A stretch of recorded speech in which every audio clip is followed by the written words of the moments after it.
through this seminar, we learn that there are many things that we have to take in account when we are elaborating our programs, when we are teaching, when we are evaluating. There are many things that are going to change. Okay.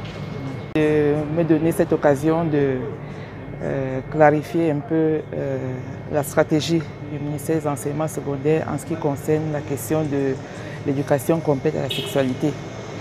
J'aimerais d'abord rappeler, sous le contrôle de Madame l'inspecteur général des enseignements du ministère des enseignements secondaires, que c'est depuis 2007 que le ministère des enseignements secondaires est engagé dans la formation à l'éducation complète à la sexualité à travers un arrêté conjoint interministériel signé entre le ministère de l'Éducation de base et le ministère des enseignements secondaires portant intégration de l'éducation à la vie familiale, l'éducation en matière de population et VIH-Sida dans les programmes scolaires. Et depuis lors, le ministère de l'enseignement secondaire n'a cessé de multiplier des stratégies pour pouvoir s'assurer que ces contenus seront effectivement intégrés dans les programmes de formation. Il est vrai qu'aucune œuvre ne peut être parfaite du premier coup. Ça veut dire que chaque fois, le ministère des enseignements secondaires se rapproche des experts pour améliorer la qualité des informations qu'on peut donner dans le cadre des formations. Maintenant, concernant les manuels scolaires, il y a un conseil d'agrément des manuels scolaires qui est chargé de sélectionner les manuels qui sont au programme.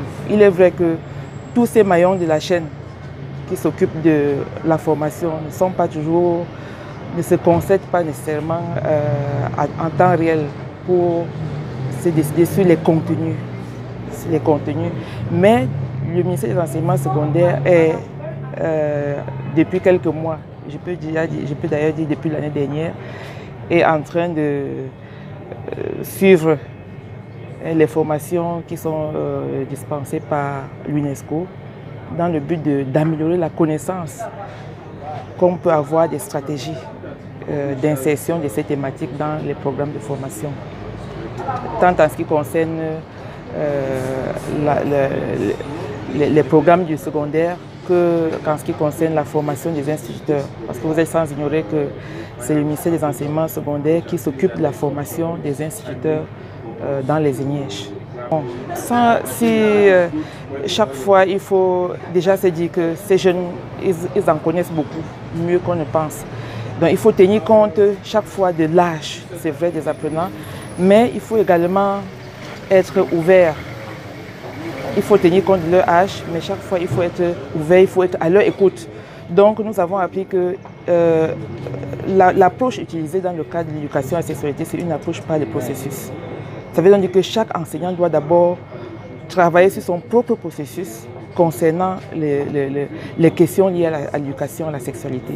Et s'il transforme son propre processus, ça veut dire qu'il sera nécessairement plus ouvert et il pourra trouver des stratégies pour pouvoir donner des messages adéquats aux enfants en tenant compte de leurs âges.